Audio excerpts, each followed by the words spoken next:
ಎಲ್ಲರಿಗೂ ನಮಸ್ಕರಿಸುತ್ತಾ ಇವತ್ತು macro economics ಸೂಕ್ಷ್ಮ ಅರ್ಥಶಾಸ್ತ್ರ ಇದಕ್ಕೆ ನಾವು ಥಿಯರಿ ಆಫ್ ಕನ್ಸ್ಯೂಮರ್ ಬಿಹೇವಿಯರ್ ಅಂದರೆ ಅನುಭೋಗಿಯ ವರ್ತನೆ ಸಿದ್ಧಾಂತ. ಈ ಒಂದು ಅನುಭೋಗಿಯ ವರ್ತನೆ ಸಿದ್ಧಾಂತದಲ್ಲಿ ಈ ಸಿದ್ಧಾಂತವನ್ನು ಪ್ರತಿಪಾದಿಸಿರ್ತಕ್ಕಂಥ ಜರ್ಮನಿಯ ಅರ್ಥಶಾಸ್ತ್ರಜ್ಞರಾದ ಎಚ್ ಗೋಸೆನ್ ಅವರು ಈ ಒಂದು ಥಿಯರಿ ಆಫ್ ಕನ್ಸ್ಯೂಮರ್ ಬಿಹೇವಿಯರ್ ಅಂತಕ್ಕಂಥದ್ದು ಪ್ರಸ್ತುತಪಡಿಸ್ತಾರೆ. ಅದನ್ನು ಮುಂದುವರೆದ ಭಾಗವನ್ನು ಅಂದರೆ ಆಲ್ಫ್ರೆಡ್ ಮಾರ್ಷಲ್ ಅವರು ಇದನ್ನು ಅಭಿವೃದ್ಧಿಪಡಿಸ್ತಾರೆ ಮತ್ತು ಡೆವಲಪ್ಮೆಂಟ್ ಮಾಡ್ತಾರೆ ಅಂತಕ್ಕಂಥದ್ದು. ಈ ಒಂದು ನಿಯಮದಲ್ಲಿ ಏನ್ ಹೇಳ್ತದೆ ಅಂತಂದ್ರೆ, ಇದರ ಒಂದು ಕಂಡೀಷನ್, ಈ ನಿರಂತರವಾಗಿ ಒಬ್ಬ ಅನುಭೋಗಿಗೆ ಬಾಯಾರಿಕೆ ಆದಾಗ ಆ ವ್ಯಕ್ತಿ ಬಹಳಷ್ಟು ತುಷ್ಟಿ ಗುಣವನ್ನು ಹೊಂದುತ್ತದೆ. ಈ ತುಷ್ಟಿ ಗುಣ ಅಂತಂತಂದ್ರೆ ಒಂದು ಸರಕಿನಲ್ಲಿರುವ ಶಕ್ತಿಯನ್ನು, ಅದಕ್ಕೆ ನಾವು ತುಷ್ಟಿ ಗುಣ ಅಂತ ಕರೀತೇವೆ. ಆ ತುಷ್ಟಿ ಗುಣವನ್ನು ವ್ಯಕ್ತಿ ಅದನ್ನು ಸ್ವೀಕರಿಸಿದನಂತಂದ್ರೆ, ಅದನ್ನು ಅನುಭವಿಸಿದನಂತಂದ್ರೆ, ಆ ವಸ್ತುವಿನಲ್ಲಿರ್ತಕ್ಕಂಥ ಶಕ್ತಿಯನ್ನು ಮನುಷ್ಯ ಅನುಭವಿಸಿದಾಗ ಆ ವಸ್ತುವಿನಿಂದ ಮನುಷ್ಯನಿಗೆ ಸಿಗ್ತಕ್ಕಂಥ ಸುಖವನ್ನು, ಅದಕ್ಕೆ ನಾವು ತೃಪ್ತಿ ಅಂತ ಕರಿತೇವೆ. ತುಷ್ಟಿ ಗುಣನೇ ಬೇರೆ ಮತ್ತು ತೃಪ್ತಿನೇ ಬೇರೆ. ತುಷ್ಟಿ ಗುಣ ಅನ್ನೋದು ವಸ್ತುವಿನಲ್ಲಿರ್ತಕ್ಕಂಥದ್ದು, ತೃಪ್ತಿ ಅನ್ನೋದು ಮನುಷ್ಯನು ಆ ವಸ್ತುವನ್ನು ಅನುಭವಿಸಿದಾಗ ಸಿಗತಕ್ಕಂಥ ಒಂದು ಸುಖಕ್ಕೆ ಅಥವಾ ಒಂದು ತೃಪ್ತಿ ಅಂತ ನಾವು ಕರೀತೇವೆ. ಇದರ ನಿಯಮ ಏನು ಹೇಳುತ್ತದೆ ಅಂತಂತನೂ ಹಾಗಿದೆ. ಇಲ್ಲಿ ನಾವು ನಿರಂತರವಾಗಿ ಏನ್ ಮಾಡ್ಬೇಕಂತಂದ್ರೆ, ಆ ನೀರನ್ನು ಸೇವನೆ ಮಾಡಬೇಕು. ಕಂಟಿನ್ಯೂಸ್ ಆಗಿ ನೀರನ್ನು ಸೇವನೆ ಮಾಡಬೇಕು. ಎರಡನೇದಾಗಿ ಆ ಲೋಟದ ಗಾತ್ರ ಏನಿರ್ಬೇಕಂತಂದ್ರೆ ಆ ಸೈಜು ಒಂದೇ ಇರಬೇಕು. ಆ ಲೋಟದ ಗಾತ್ರ ಸೈಜ್ ಒಂದೇ ಇರಬೇಕು. ಇಲ್ಲಿ ಒಂದೇದು ನಿರಂತರವಾಗಿ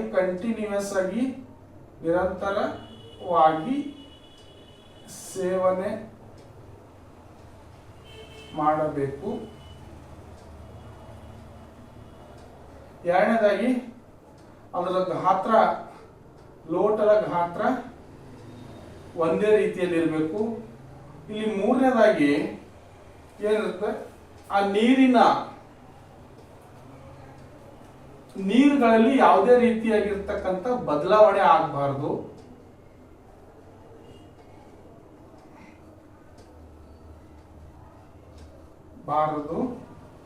ಮತ್ತು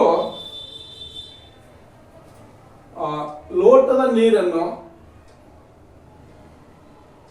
ಸಮಯ ಬಿಟ್ಟು ಸಮಯ ಅಂತಂದ್ರೆ, ಇವಾಗ ಅರ್ಧ ನೀರು ಕುಡಿತೀನಿ, ಮತ್ತೆ ಅರ್ಧ ಗಂಟೆ ಬಿಟ್ಟು ಮತ್ತೆ ನೀರು ಕುಡಿತೀನಿ, ಹೀಗೆ ಟೈಮ್ದಲ್ಲಿ ವ್ಯತ್ಯಾಸ ಇರಕೂಡದು.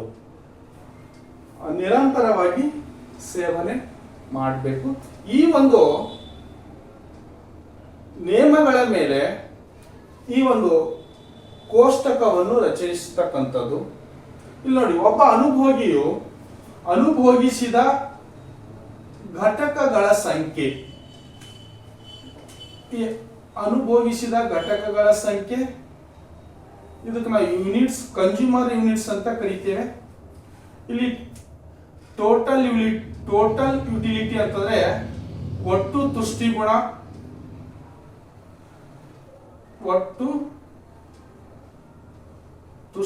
ಗುಣ, ಇಲ್ಲಿ ಮಾರ್ಜಿನಲ್ ಯುಟಿಲಿಟಿ ಅಂತಂದ್ರೆ ಸೀಮಂತ ತುಷ್ಟಿ ಗುಣ.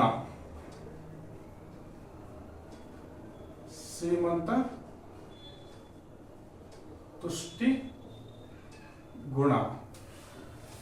ಇಲ್ಲಿ ನೋಡಿ, ಅನುಭೋಗಿ ಒಂದು ಲೋಟವನ್ನು ನೀರನ್ನು ಅನುಭೋಗಿಸಿದ್ದಾಗ ಅವನಿಗೆ ಒಟ್ಟು ತುಷ್ಟಿಗುಣ ಅಂದ್ರೆ ಮೊದಲನೇ ಬಾಯಾರಿಕೆ ಆದಾಗ ಆ ಲೋಟದಿಂದ ಒಂದು ಲೋಟದಿಂದ ಸಿಗ್ತಕ್ಕಂಥ ತುಷ್ಟಿಗುಣ 12 ಆಗಿರ್ತದೆ. ಅದೇ ರೀತಿ ಅದರ ಮಾರ್ಜಿನಲ್ ಯುಟಿಲಿಟಿ ಅಂತಂದ್ರೆ ಸೀಮಂತ ತುಷ್ಟಿಗುಣ ಎಷ್ಟಾಗ್ತದೆ ಅಂತಂದ್ರೆ ಇದು ಕೂಡ 12 ಆಗ್ತದೆ. ಈ ಸೀಮಂತ ತುಷ್ಟಿಗುಣ ಅಂದ್ರೆ ಡೆಫಿನಿಷನ್ ಏನ್ ಹೇಳ್ತಂದ್ರೆ ಒಂದು ಹೆಚ್ಚುವರಿ ಘಟಕದಿಂದ ಸೇರ್ಪಡೆಯಾಗುವ ತುಷ್ಟಿಗುಣವನ್ನು ನಾವು ಸೀಮಂತ ತುಷ್ಟಿಗುಣ ಅಂತ ಕರೀತೇವೆ. ಇಲ್ಲಿ ಆ ವ್ಯಕ್ತಿ ನಿರಂತರವಾಗಿ ಮತ್ತೆ 2ನೇ ಲೋಟವನ್ನು ಮುಂದುವರಿಸಿದಾಗ ಅವನಿಗೆ ಸಿಗ್ತಕ್ಕಂಥ ಒಟ್ಟು ತುಷ್ಟಿಗುಣದಲ್ಲಿ ಏನಾಗ್ತದೆ 12 ಮತ್ತೆ 2ನೇ ಲೋಟ ಒಟ್ಟು ತುಷ್ಟಿಗುಣ ಏನಾಗ್ತದೆ ಹೆಚ್ಚಿಗಾಗ್ತದೆ. ಇಲ್ಲಿ ಸೀಮಂತ ತುಷ್ಟಿಗುಣ 6 ಆಗುತ್ತೆ. ಇಲ್ಲಿ ಯಾಕೆ 6 ಆಗುತ್ತೆ ಅಂತಂದ್ರೆ ಒಂದು ಲೋಟದ ನೀರಿನಿಂದ ಮೊದಲನೇ ಲೋಟದ ನೀರು ಎಷ್ಟು ಇಂಟ್ರೆಸ್ಟ್ ನಿಂದ ಬಾಯಾರಿಕೆ ಆದಾಗ ವ್ಯಕ್ತಿಯನ್ನು ಅನುಭವಿಸ್ತಾನೋ ಅದೇ 2ನೇ ಲೋಟದಿಂದ ನಾವು ನೀರನ್ನು ಅನುಭವಿಸ್ಲಿಕ್ಕೆ ನೀರು ಅನುಭವಿಸಬಹುದು, ಆದ್ರೆ ಅದರ ತುಷ್ಟಿಗುಣವನ್ನು ಕಡಿಮೆ ಆಗ್ತದೆ. ಈ ಒಂದು 2ನೇ ಒಂದು ಅನುಭೋಗದಿಂದ. ಅದೇ ರೀತಿ ಆ ವ್ಯಕ್ತಿ 3ನೇ ಲೋಟವನ್ನು ಅನುಭವಿಸ್ಕೊತಾ ಹೋದಂತೆ ಅವನು ಒಟ್ಟು ತುಷ್ಟಿಗುಣದಲ್ಲಿ ಏನಾಗ್ತದೆ ಅಂದ್ರೆ 18 ಇದ್ದಿದ್ದು ಎಷ್ಟಾಗುತ್ತದೆ ಅಂತಂದ್ರೆ ಇದು 22 ಆಗ್ತದೆ. ಈ 22 ಹೇಗಾಗುತ್ತೆ ಅಂತ ನೋಡಿ, ಈ 22ರಲ್ಲಿ 18 ಪ್ಲಸ್ 4 ಕೂಡಿಸಿದಾಗ 22 ಆಗುತ್ತೆ. ಆದ್ರೆ ಈ ಒಂದು ಮಾರ್ಜಿನಲ್ ಯುಟಿಲಿಟಿ ಇಲ್ಲಿಗಿಂತ ಮತ್ತೆ 2 ಕಡಿಮೆ ಹಾಕೋತಾ ಬರುತ್ತೆ, ಇಲ್ಲಿ ಕಡಿಮೆ ಹಾಕೋತಾ ಬರುತ್ತೆ. ಹೌದಾ? ಇಲ್ಲಿ ಅದೇ ರೀತಿಯಾಗಿ 3ನೇ ಲೋಟವನ್ನು ಮುಗಿಸಿದಾಗ ಮತ್ತೆ ನಿರಂತರವಾಗಿ 4ನೇ ಲೋಟವನ್ನು ಅನುಭೋಗಿಸಿದಾಗ ಅವನ ಒಟ್ಟು ತುಷ್ಟಿಗುಣದಲ್ಲಿ ಹೆಚ್ಚಳವಾಗುತ್ತದೆ. ಇಲ್ಲಿ ಮತ್ತೆ 24 ಆಗ್ತಕ್ಕಂಥದ್ದು. ಈ 24 ಅದರ ಶ್ರೀಮಂತ ತುಷ್ಟಿಗುಣ ಆ ನೀರಿನ ಹೇಳ್ದಲ್ಲ, ನೀರಿನ ಒಂದು ಫಸ್ಟ್ ಲೋಟದಿಂದ ಸಿಗ್ತಕ್ಕಂಥ ತುಷ್ಟಿ, ಒಂದು ರುಚಿ, ಒಂದು ಅದರ ಒಂದು ಇಚ್ಛಾಶಕ್ತಿ, ನಾವು ಹೆಚ್ಚೆಚ್ಚು ಕುಡ್ದ ಹೋದಂತೆ ಅದರ ಇಚ್ಛಾಶಕ್ತಿ ಏನಾಗ್ತದೆ ಕಡಿಮೆ ಕಡಿಮೆ ಆಗ್ಕೋತಾ ಬರುತ್ತೆ. ಹಾಗೆ ಮುಂದುವರೆದು ನೋಡಿ, ಪ್ರಯೋಗ 5ನೇ ಲೋಟವನ್ನು ನೀರು ಕುಡಿದಾಗ ಅವನು ಒಟ್ಟು ತುಷ್ಟಿಗುಣ 4ನೇ ಲೋಟದಲ್ಲಿ 24 ಇತ್ತು, 5ನೇ ಲೋಟದಲ್ಲಿ ಕೂಡ ಎಷ್ಟಾಗ್ತದೆ ಅಂತಾರೆ 24 ಆಗುತ್ತೆ. ಯಾಕೆ 24 ಆಗುತ್ತೆ ಅಂತಂದ್ರೆ ಈ 5ನೇ ಲೋಟ ನೀರಿನಿಂದ ಅವನಿಗೆ ಸೀಮಂತ ತುಷ್ಟಿಗುಣ 0 ಆಗ್ತದೆ ಅಥವಾ 0 ಆಗ್ತದೆ. ಹೀಗೆ 0 ಆದಾಗ ಮತ್ತೆ ಅನುಭೋಗಿ 6ನೇ ಘಟಕವನ್ನು ಉಪಯೋಗಿಸ್ತಾನೆ. ಯಾಕೆ 6ನೇ ಘಟಕವನ್ನು ಉಪಯೋಗಿಸ್ತಾನೆ ಅಂತ ನೋಡಿದ್ರೆ ಅದು ಒಂದು ನಿಯಮದ ಪ್ರಕಾರ ನಿರಂತರವಾಗಿ ಅನುಭವಿಸಬೇಕಾಗಿರ್ತಕ್ಕಂಥದ್ದು. ಈಗ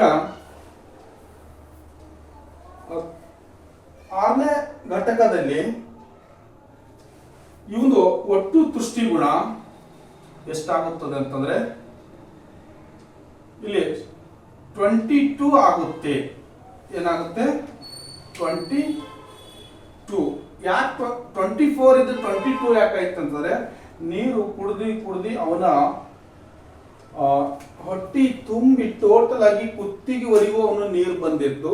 ಆದ್ರೆ 6ನೇ ಪ್ರಯೋಗ ಮಾಡಿದಾಗ ಈ ಹೊಟ್ಟೆಯಲ್ಲಿ ಅವನಿಗೆ ಯಾವುದೇ ರೀತಿಯಾಗಿಂತ ನೀರನ್ನು ಸೇರ್ಪಡೆ ಆಗ್ಲಿಕ್ಕೆ ಅವಕಾಶಗಳು ಇರುವುದಿಲ್ಲ. ಆ ಕಾರಣಕ್ಕಾಗಿ ಅದು 6ನೇ ಲೋಟದಿಂದ ನೀರು ಕುಡ್ಕೋತೋಗಿ ಮತ್ತೆ ಅದು ರಿವರ್ಸ್ ಆಗಿ ಉಲ್ಟಿ ಆಗುತ್ತೆ. ಆ ಉಲ್ಟಿ ಆದಾಗ ಒಳಗಡೆ ಇರ್ತಕ್ಕಂಥ ನೀರಿನ ಪ್ರಮಾಣ ಹೊರಗಡೆ ಬಿದ್ದಾಗ ಸಹಜವಾಗಿ -2 ಆಗುತ್ತೆ. ಆ -2 ಆದಾಗ 24ರಲ್ಲಿ -2 ಅನ್ನು ಕಳೆದಾಗ ನಮ್ಗೆ ಸಿಗ್ತಕ್ಕಂಥದ್ದು 22 ಆಗಿರ್ತಕ್ಕಂಥದ್ದು. ಈ 22 ಮೈನಸ್ ಆದಾಗ ನಮಗೆ ಒಟ್ಟು ತುಷ್ಟುಗುಣದಲ್ಲಿ ಆಗಿರ್ತಕ್ಕಂಥ ಒಂದು ಬದಲಾವಣೆ. ಇದನ್ನು ನಾವು ಕೋಷ್ಟಕದ ಮುಖಾಂತರ ಇಲ್ಲಿಗೆ ಎಕ್ಸ್ಪ್ಲೇನ್ ಮಾಡಿರ್ತಕ್ಕಂಥದ್ದು. ಇದನ್ನು ನಾವು ರೇಖಾಚಿತ್ರದಲ್ಲಿ ಕನ್ವರ್ಟ್ ಮಾಡೋಣ. ರೇಖಾಚಿತ್ರದಲ್ಲಿ ಇಲ್ಲಿ ಅನ್ವಯ ಮಾಡೋಣ. ಇದು ನಿಮಗೆ ತಿಳ್ಕೋಬೇಕು ವಿದ್ಯಾರ್ಥಿಗಳು. ನಾನು ಲೋಟದ ಉದಾಹರಣೆ, ಒಂದು ನೀರಿನ ಉದಾಹರಣೆ ಅಷ್ಟೇ ಕೊಟ್ಟಿನಿ. ಅದು ನೀವು ಬೇಕಾದಷ್ಟು ಯಾವುದಾದ್ರೂ ಹೋಳಿಗೆ ಉದಾಹರಣೆ ಆದರೂ ತಗೊಳ್ಬೋದು, ಜಾಮೂನ್ ಉದಾಹರಣೆಗಳಾದರೂ ತಗೋಬಹುದು. ಹೀಗೆ ನೀವು ಯಾವುದಾದ್ರೂ ಉದಾಹರಣೆ ತಗೊಂಡ್ರು ಕೂಡ ಸಿದ್ಧಾಂತದ ನಿಯಮ ಬದಲಾಗೋದಿಲ್ಲ. ಸಿದ್ಧಾಂತ ಏನಿರುತ್ತೋ ಹಾಗೆ ಇರುತ್ತೆ. ಆದ್ರೆ ಇಲ್ಲಿ ಆ ಒಂದು ಸಂಖ್ಯೆಗಳು ಕೂಡ ಬದಲಾವಣೆ ಆಗ್ಬೋದು, ಸಂಖ್ಯೆನೂ ಕೂಡ ಬದಲಾವಣೆ ಆಗ್ಬೋದು. ಆದ್ರೆ ನಿಯಮ ಮಾತ್ರ ಬದಲಾಗಲ್ಲ. ಇದಕ್ಕೆ ಒಂದು ಕೋಷ್ಟಕ ಹಾಕಿರ್ತಕ್ಕಂಥದ್ದು ಒಂದು ರೇಖಾಚಿತ್ರದ ಮುಖಾಂತರ ತಮಗೆ ಇನ್ನಿಷ್ಟು ಸರಳೀಕೃತ ಮಾಡೋಣ. ರೇಖಾಚಿತ್ರ, ಇಳಿಮುಖ ಸೀಮಂತ ದೃಷ್ಟಿಕೋನ ನಿಯಮದ ರೇಖಾಚಿತ್ರ. ಇಲ್ಲಿ ರೇಖಾಚಿತ್ರ ಹಾಕುವಾಗ X ಅಕ್ಷರ ಮತ್ತು Y ಅಕ್ಷರ ಅಂತರವನ್ನು, ಅಂದ್ರೆ ಉದ್ದ ಮತ್ತು ಅಗಲು ಅಂತರವನ್ನು ಸಮಾನಾಂತರವಾಗಿ ತಗೊಳ್ಬೇಕಾಗಿರ್ತಕ್ಕಂಥದ್ದು. ಇಲ್ಲಿ ನೋಡಿ, ಇರೋ ಟೋಟಲ್ ಯೂನಿಟ್ಸ್ಗಳು ಎಷ್ಟಿವೆ? ಯೂನಿಟ್ಸ್ 1 2 3 4 5 6.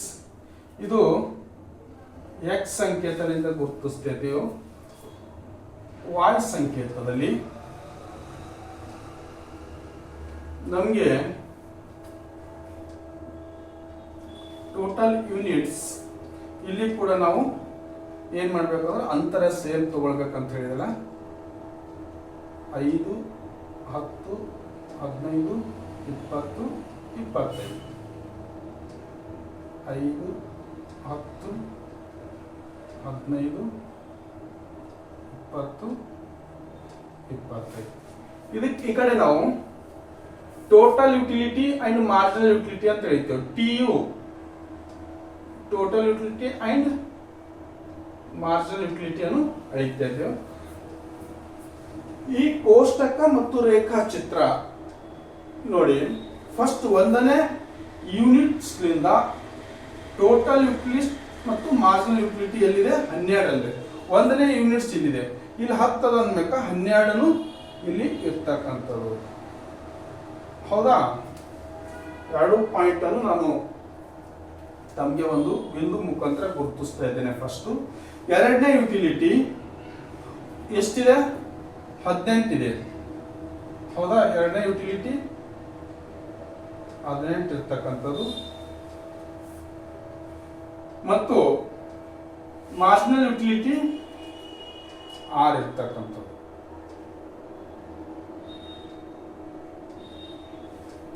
ಹಾಗೆ ಮೂರನೇ ಯೂನಿಟ್ಸ್ ಲಿಂದ 22 4 22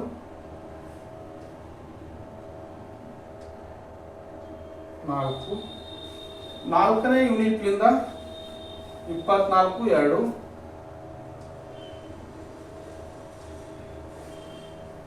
24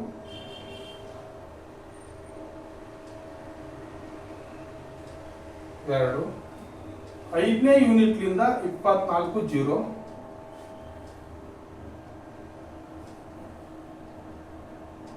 24 0. ಆರನೇ ಯೂನಿಟ್ ಲಿಂದ ಮೈನಸ್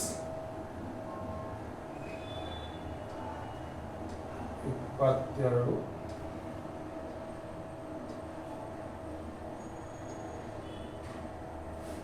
ಇಲ್ಲಿ -2 ಬರ್ತಕ್ಕಂಥದ್ದು. ಈಗ ನೋಡಿ, ಈಗ ಯಾವ ರೀತಿ ಅಂತಂದ್ರೆ ಈ ಬಿಂದು ನಾವು ಪಾಯಿಂಟ್ ಮಾಡುವುದರ ಮುಖಾಂತರ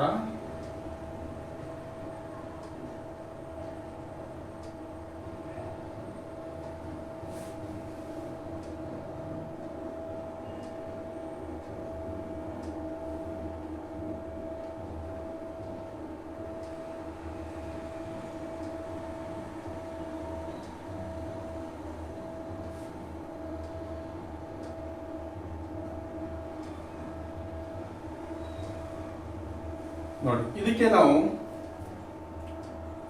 TU ಅಂತ ಕರಿತೀವಿ, ಇದಕ್ಕೆ ನಾವು MU ಅಂತ ಕರಿತೀವಿ. ಹೌದಾ? ಈ ಒಂದು ಕೋಷ್ಟಕದ ಮೇಲೆ ಯಾವ ರೀತಿ ನಾವು ವಿವರಣೆ ಕೊಡ್ಬೋದು ಅನ್ನೋ ಹಾಗಿದ್ರೆ, ಇಲ್ಲಿ ಓವೈದಲ್ಲಿ TU ಮತ್ತು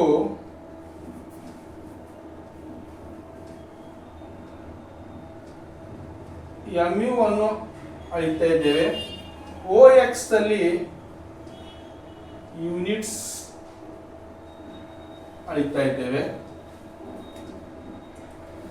ಈ TU total marginal cost, TU ನಿರಂತರವಾಗಿ ಅಂದರೆ 12, 18, 22, 24ರವರೆಗೆ ನಿಧಾನಗತಿಯಾಗಿ ಹೆಚ್ಚಳವಾಗಿ ಮುಂದೆ ಇದು ಹೆಚ್ಚಳ ಆಗುವುದರ ಜೊತೆಗೆ ಯೂನಿಟ್ಸ್ ಗಳನ್ನು ಕೂಡ ನಾವು 1ರಿಂದ 4 ಯೂನಿಟ್ಸ್ ವರೆಗೆ ಹೆಚ್ಚಳ ಆಗಿ 5ನೇ ಯೂನಿಟ್ಸ್ ಅಲ್ಲಿ ಅಂದ್ರೆ 5ನೇ ಯೂನಿಟ್ಸ್ ಅಲ್ಲಿ TU 24 ಆಗುತ್ತದೆ ಮತ್ತು MU ಏನಾಗುತ್ತದೆ ಅಂತಂದ್ರೆ 0 ಆಗುತ್ತದೆ. ಅದೇ ರೀತಿಯಾಗಿ ಇಲ್ಲಿ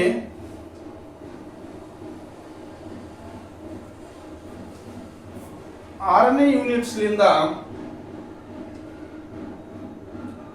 TU ಮೈನಸ್ ಆಗ್ತದೆ. ಹೀಗೆ 24 ಇರ್ತಕ್ಕಂಥದ್ದು 22ಕ್ಕೆ ಬರ್ತದೆ. ಇಲ್ಲಿ MU ಏನಾಗ್ತದೆ, ನಿರಂತರವಾಗಿ 12, 6, 4, 2, 0ಕ್ಕೆ ಬಂದು ಮೈನಸ್, ಈ ಕಡೆ ಪ್ಲಸ್ ಆದಾಗ ಈ ಕಡೆ ಏನಾಗ್ತದೆ ಅಂದ್ರೆ ಮೈನಸ್ ಆಗ್ತದೆ. ಆ ಕಾರಣಕ್ಕಾಗಿ -2 MU ಆಗ್ತಕ್ಕಂಥದ್ದು. ಈ ರೀತಿ ಈ ಗೋಸೆನ್ ಅವರ ನೇಮ ಈ ರೀತಿ ಹೇಳಿರ್ತಕ್ಕಂಥದ್ದು. ಇದು PUC ದವರಿಗೆ ಇದೇ ನೇಮ ಬಂದ್ರೆ 6 ಮಾರ್ಕ್ಸ್ಗಳು ಸಿಗ್ತವೆ. ಇದು ಮುಂದೆ ಈ ನೇಮನೂ ಕೂಡ ಇನ್ನು ವಿಶಾಲವಾಗಿ ಅರ್ಥ ಮಾಡಿಕೊಂಡಾಗ KSET ದವರಿಗೂ ಕೂಡ ಈ ನಿಯಮ ಅನ್ವಯ ಆಗ್ತದೆ. ಯಾವ ರೀತಿ ಅಂತಂದ್ರೆ, ಈ TU ಹೆಚ್ಚಳವಾದಾಗ MU ಕಡಿಮೆ ಆಗುತ್ತದೆ. ಈ TU ಮತ್ತು MU ಯಾವ ಸಂದರ್ಭದಲ್ಲಿ 0ಕ್ಕೆ ಬಂದು ತಲುಪುತ್ತದೆ ಅಂತ ಈ ರೀತಿ ಈ ಒಂದು ಪ್ರಶ್ನೆಗಳನ್ನು ಕೇಳ್ತಾರೆ. ತಾವುಗಳನ್ನು ಇದು ಅರ್ಥ ಮಾಡಿಕೊಂಡು ನೀವು ಅಭ್ಯಾಸ ಮಾಡಿದಾದ್ರೆ ಈಸಿಯಾಗಿ ತಮಗೆ ಅರ್ಥವಾಗುತ್ತೆ. ನಮಸ್ಕಾರಗಳು.